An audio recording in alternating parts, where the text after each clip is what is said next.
going to introduce our fantastic panel here. First up, you just got a tease that he's here. This is the star of the Pitt. He plays Robbie. Please welcome Noah Wyle.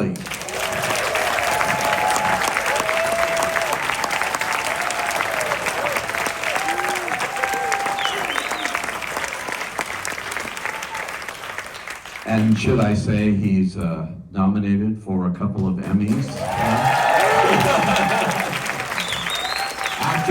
Lead actor in a drama series, and as an executive producer too of the show. It's got 13 Emmy nominations, which is really incredible.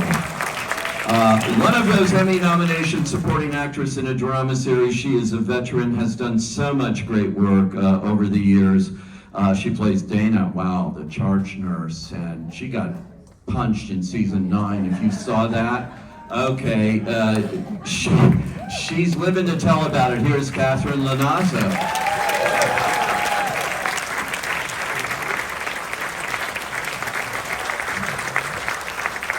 And like Noah, this gentleman who is the executive producer, showrunner, creator here, veteran of ER, you may have heard of that little show, and many other television shows and other works. Please welcome our Gemmill.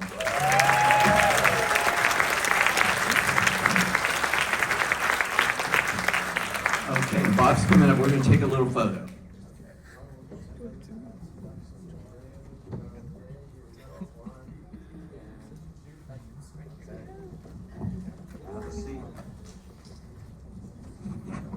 Okay, well, what's going to happen here is we're going to do a Q&A, unusually, before they see the show. So spoiler alerts, beware. How many people have seen the finale of The Pitt? Wow!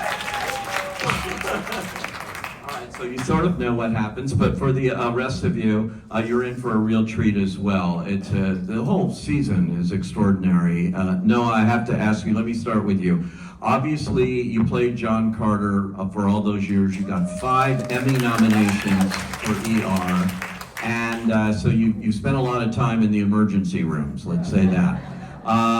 What's the whole thing about coming back to this? Was there an idea to bring back John Carter maybe, or not? Initially, that is where this was born. It was sort of born in 2020 with...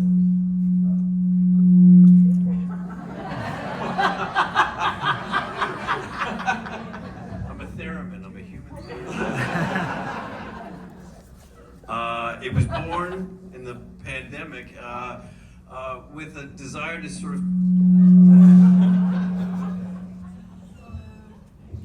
tell a different story than we told before with ER, but about a very contemporary issue, which was what was unfolding during the pandemic. And it seemed like the most appropriate delivery system would be to revisit the old character and sort of walk it through that way. And then that became a non-starter, and gratefully so, because it allowed us to sort of tell the story fresh without any attendant baggage or backstory, and really focus it on what we wanted to do. Well, Robbie, as everyone calls your character, is such a complex and interesting guy. I mean, really, you get to go places in this. And they are shooting season 2 right now. They're on to episode 5 or 6 already. And so they promised to tell me absolutely everything that happens in season 2. No, they haven't. But I'm guessing from what they're going to see here with the finale and where your character goes, and a lot of emotion and emotional kinds of moments there, that we're going to see him go in an interesting direction in season 2 too, I imagine, with the mental health and all of that. Yes.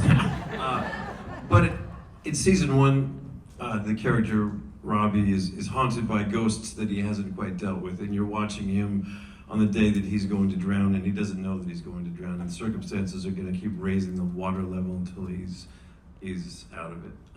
Season 2, he can't pretend that there isn't a problem any longer, but in season 2, all of our characters have been through something rather significant.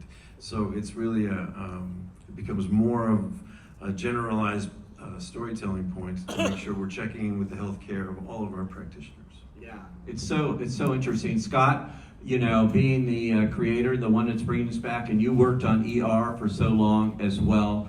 Talk about the challenges now, because this is on streaming essentially, and so that's different than being on a network. What are the to be sure? What? And having seen this series, I can tell you, you get away with a lot more than you would on NBC in terms of the graphic nature of what goes on an ER. Yeah, I mean, it's very freeing for us. It's a new format. I had not worked on a streaming show. And yes, we obviously there's a lot more leeway with language, a lot more leeway with some of the procedures we show. But at the end of the day, it's still it's stories about people and human condition and how they interact with each other. So, we are allowed to not have music. I don't think we would have gotten away with that on a network show. So we were able to do a lot of things, and doing the 15 hours in one day. I don't know if we could have, I suppose we could have done that, 24 did it, but I just feel like we tried to do so many things differently for us so that the show felt different, and I hope we achieved that. Do you know going into the season, like right now you told me you're finishing up the first 5 episodes, and then you've written the first 8, but you have not written the back end. Do you know going in, you sit in the writer's room, you know exactly where you're going with the characters, how it's going to end, or do you sort of come along? Yes and no. I have I know how I had to, because it's a little complicated, because we do shoot in Pittsburgh for a few days every year. And in order to do that, we have to, because of the weather and making the schedule work, we have to shoot in September. So basically next month, any scenes we want in the last episode have to be shot then. So you have to sort of know how you're going to end the show. And that's a little scary sometimes, because you don't know if things aren't going to work, or you're going to get there and it's not what I wanted to do. We were really lucky, and you have a good plan and you try and stick with it, but you also, I like to hold things a little loosely, so that if opportunities avail themselves, you can take advantage of it, and things that you might not have planned. It's great to have a plan. I like to have a plan, a backup plan, a couple backup plans, but also be really willing to embrace a moment when something you haven't planned happens, and so if you're too rigid, you miss opportunities. So.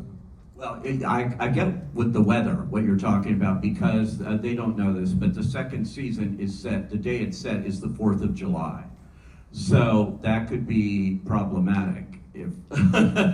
Yeah, and I think part of it is none of us want to shoot in Pittsburgh in the wintertime. I think especially snowing on the 4th of July wouldn't really work. No. Let me talk about this Emmy-nominated star sitting in between the two of you here.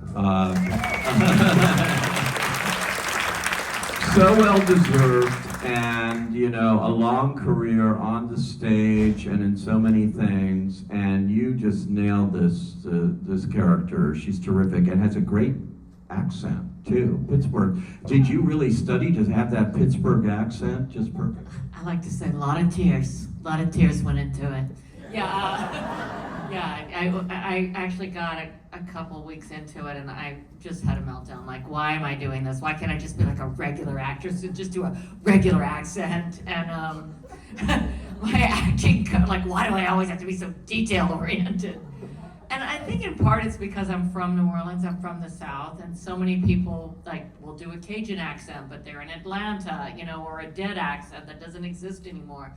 And it infuriates us Southerners. So just out of respect to the people of Pittsburgh, I didn't want to sound like I was from New Jersey. I didn't want to do something vaguely East Coast. And so I was watching, I was really struggling with it, and I didn't really have the right person to help me at first. And I had watched Mayor of Easttown so much that I was listening to it in my bathtub, and the extras rolled at the end of the season, and they started talking about the accent, and then the dialect coach came on, and I jumped out of the bathtub and was like, what's this? And so I contacted her. I went on IMDb Pro and contacted her, And she directed me to a woman from Pennsylvania that helped most of the other actors. She'd only worked with Kate and maybe someone from the UK.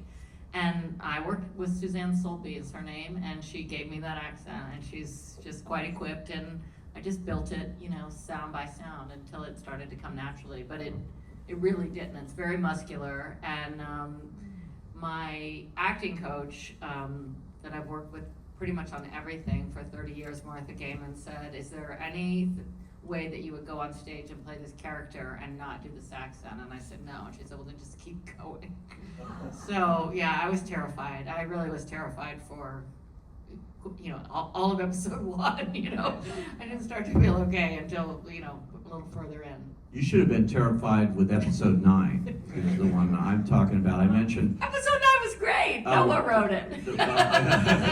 The one, you know, you get punched by this horrible patient who's just very Drew Powell, impatient, yeah. and you have a black eye for the rest of the season. An actor's dream. That was crazy. It was great. Yeah. It was great. Is that in your research and things? Do you talk to nurses? Do you talk to people where this actually happens? You know, I didn't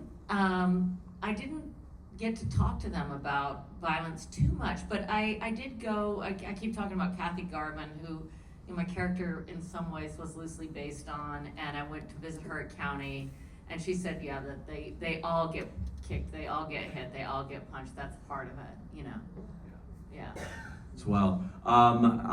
Two of the nominations for this show are with the makeup and the prosthetics, and I read a piece about it. It's extraordinary what they do. Noah, can you talk about working with all of these things that go on in the ER very realistically, very graphically, what I imagine you've studied a lot of doctors in your time here and what they do, so. You know, we always had to stop at a certain point on ER. Standards and practices would only allow us to show certain things. And in order to really capture the reality of the environment, that was one of the aspects we wanted to push the envelope on.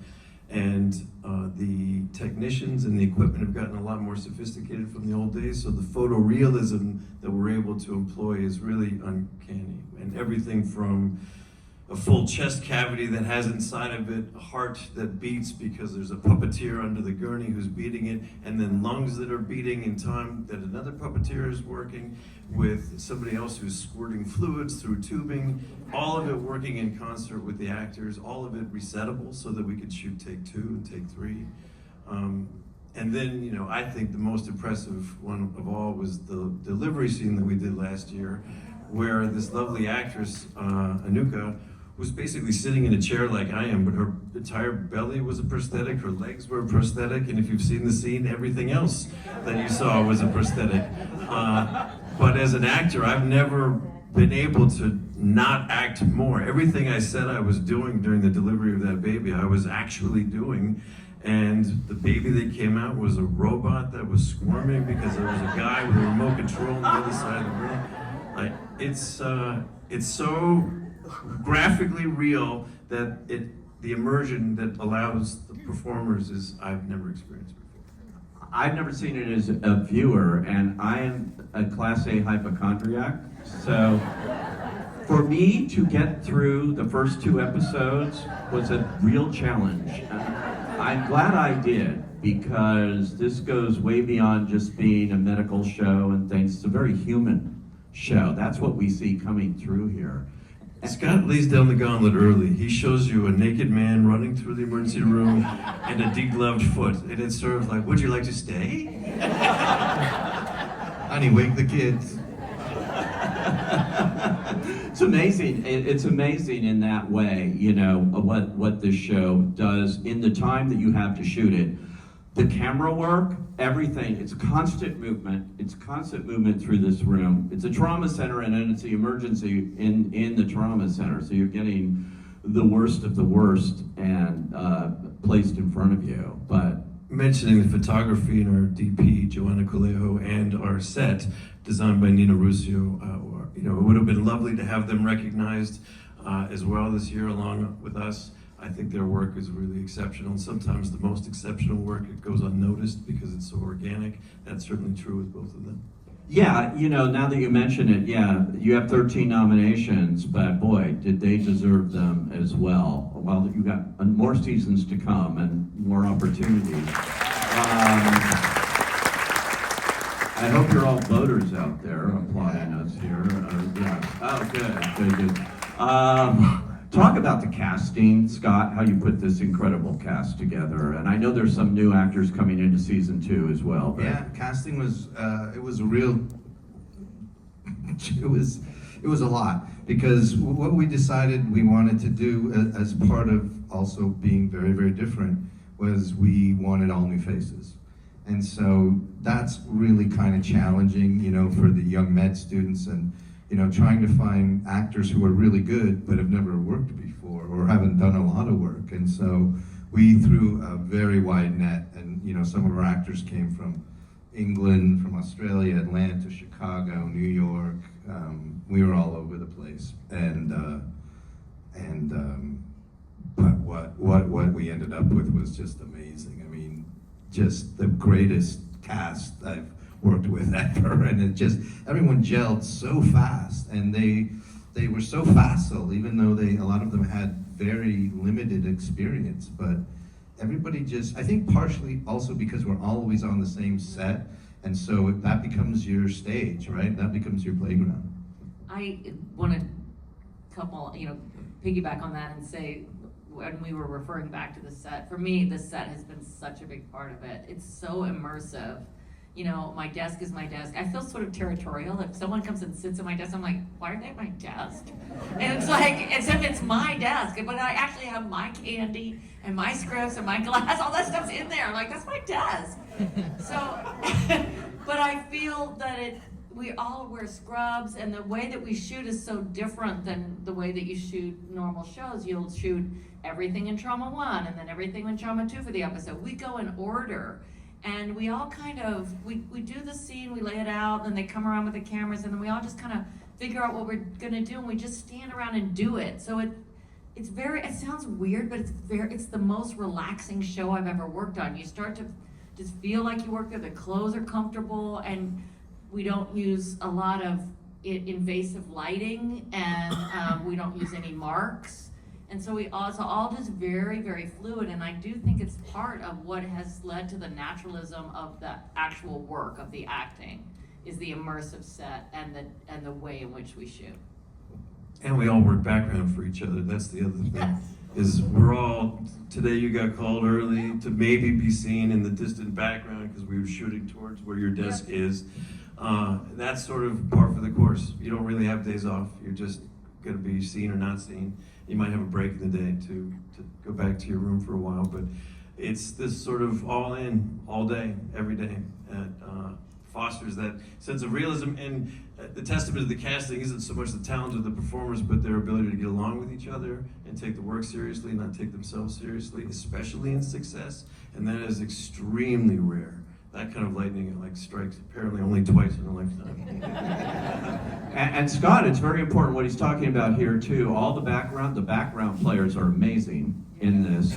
And the fact that the entire season takes place in one day, 7 a.m. to 10 p.m. out, it's important to make that really work. Well, we have 2 script supervisors. I mean, that's how complicated it sort of is one script supervisor reads the script as you're shooting and makes sure, takes all the notes for the director of what shots. And we have 2. One does all the hero stuff, all the main cast, and then the other is sort of making sure all the background is going, and all the background that you see, all the people in the rooms that even if they're not featured as a story, we know their name, what their condition is, at what time they're supposed to go to the bathroom, at what time are they supposed to eat. So all that stuff is, there's a lot of extra work that goes into it, but it pays off in the verisimilitude, I think, that you end up with that feels so real. I mean, I always say it's a shame when the show's over we can't donate our set to a small community for a hospital because it's so good and all the equipment is real. You know, there's millions of dollars worth of Well, equipment. you know, you may have to. You may have heard they're cutting Medicaid and a lot of small hospitals, not just one, but a lot of smaller hospitals may be closing. Not insignificantly, you know, times being what they are in this city, a lot of our background are SAG-AFTRA performers who are getting their days in by working background. So when their investment in the scene is an actor's investment, it's not a cross, it's a character choice with an intention. And that is palpable. It's palpable in front of me. It makes me try harder. It's palpable when you watch it. It makes the whole thing feel real. Yeah, I mean, we have, like, on no other show, we have really close relationships with the background, and you know, you can pull this person, and all of a sudden, send me Charlie, send me Heather, send me so-and-so, and then, well, I call it making puppet shows, and we make little things, and like, we make little vignettes that we repeat in every take, and, There's many movies going on. yeah, I call them puppet shows. And so, we have all these little puppet shows that we make, but we depend on them, and they're such an integral part of how it works. They actually know how to work all the gurneys, and they understand what we're doing, and they understand the naturalism of it. I mean, they're just it's this massive other bigger acting body behind the front men, you know, but they're a massive part of it, and we owe a lot of the naturalism of the work to them. I wanted to ask, talking about how pertinent this show is, and how, when you're writing it, so much stuff is going on in the world of health right now, and hospitals, and of course, Health and Human Services is being run by RFK Jr., and I just saw, driving here, I was listening, and he responded kind of in a weird way to the shooting at the CDC just a couple of days ago, where a cop got killed protecting them. Fortunately, nobody in the building did. And he's dead too, the shooter, but it was all because he was upset about vaccines from COVID and things. That kind of thing happening right here in the news. Do you think about all these things going on in writing it? Because I should say that Noah is not just starring in it, not just producer on it, but also is a writer on the show and a director. We're gonna find out whether I'm a director. For season 2, he's going to We'll direct. see, but I did write a couple. It's a great question. You know, we spent a lot of time in the writer room, and Simran Bedwan is also here. And Yes, one of the writers there. we have a great team of technical advisors led by Dr. Joe Sachs, who, and because of Hollywood Health, who reaches out to all these different spheres of healthcare. We meet with experts, and they tell us, you know, what it looks like from their vantage point, and then we ask them to look into their crystal ball and say, what's the world going to look like in 10 months when these shows air? And they have worst case scenarios, and they have contingency plans for that, and we ask them what would they like to see on television, and what would be of use to them in their work, and those become our storylines. But that was a year and a half ago. That was when events were changing on the ground relatively slowly, and you could make these kind of predictions. It's almost impossible now, I would imagine, to guess what the world's going to look like in 10 months, and we're doing the best we can. Yeah, it's, I would say that's one of your biggest challenges here, is keeping this as relevant as possible, because the viewers are so tuned in, because their whole lives, every day, they're listening to the news, they're seeing what's happening here. Of course, it's great fodder in a way. Unfortunately, but it really does give you a world to deal with, Scott, I would think. You know, I mean, what's great about the reason we go to the ER as a story engine is because it is the safety net for our entire community these days. And everything that shows up, all of society's ills show up in the ER first, usually. You know, that's the first place we saw AIDS, COVID, the opioid crisis. You know, whenever there's a mass shooting, it ends up in the ER. So it's just this crucible of society's, everything that goes on in society is reflected in the ER on a day-to-day basis. And whether it's people who aren't, you know, because of Medicare, they don't have Medicaid or Medicare, then they end up coming to the ER. And the ER becomes their primary source of healthcare. And so we're dealing with that, and the system is, teetering on collapse. Yeah, it's extraordinary. I have to ask you, Noah, for all the years you've played a doctor on TV, and they always say, "Oh, I just play a doctor." How many people come up to you and get asked for medical advice? Tonight or in general? What's frightening is the way that I answer the question with increasing confidence. That's what we should be most concerned about. Not their delusion into thinking I can help them, my delusion into thinking I can. Yeah, it's been a great conversation icebreaker for now almost 30 years. Wow.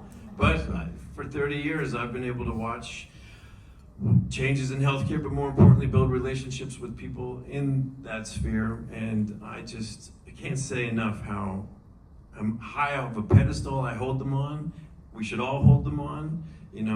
They are selfless, they are tireless, but they aren't inhuman. Like, they are fragile, and this is an unsustainable situation. So this show's intention was to put the spotlight back on the people that we need in those jobs for the next crisis. And right now, those ranks are thinning and their morale is flagging. So to show them in a heroic light and hopefully inspire a new generation to want to go into this line of work is also part of the intention.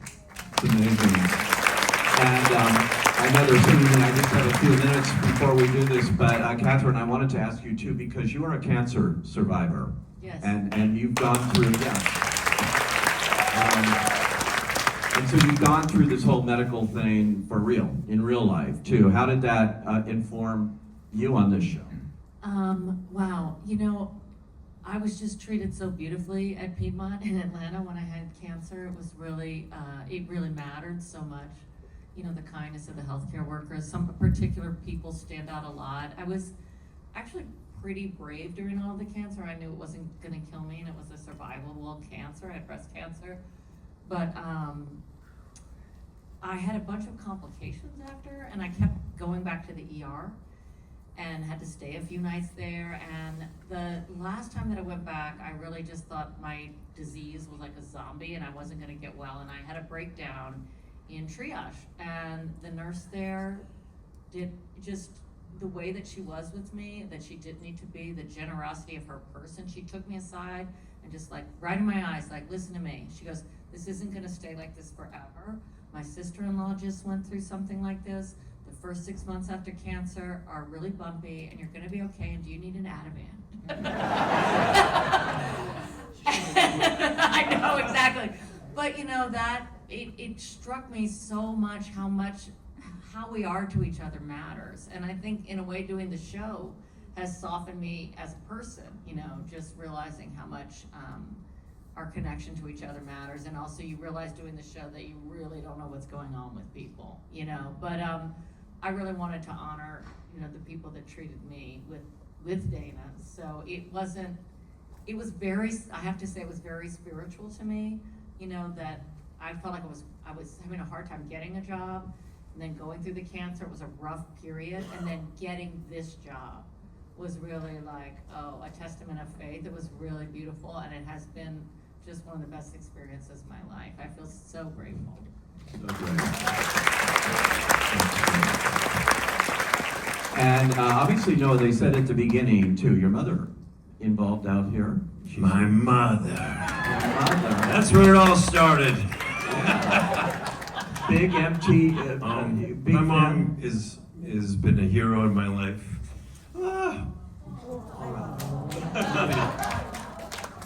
And all the great work out here at this hospital and home. She's just greasing the wheels so I could get a room here one day.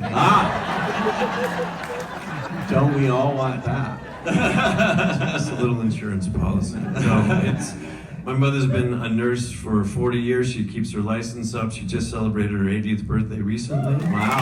And she never stops giving back. So great. Well, you're in for a treat if you haven't seen this, and if you have, it's really, there's a lot to catch actually, and it's a second time too, I have a feeling. The show is The Pit. It's nominated for 13 Emmys. I wish you all the best of luck at the Emmys with it, and thank you for coming out here and talking about the show. Thank you all for coming out today. And enjoy the show.